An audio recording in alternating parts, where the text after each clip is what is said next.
Hello বন্ধুরা, আমার বেশিরভাগ কমলা বা মালটা লেবু গাছগুলোতে একটু লক্ষ্য করলে দেখা যাবে যে গাছের বেশিরভাগ পাতাই হলুদ হয়ে ঝরে যাচ্ছে।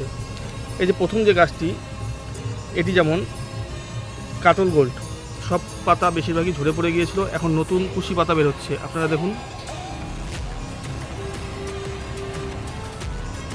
এরপর যেটা আছে সেটা হচ্ছে সাউথ আফ্রিকান ইয়েলো মালটা। দেখুন, এই গাছেতেও পাতার সংখ্যাটা ধীরে ধীরে কমে যাচ্ছে এবং পাতাগুলো হলুদ হয়ে পড়ছে।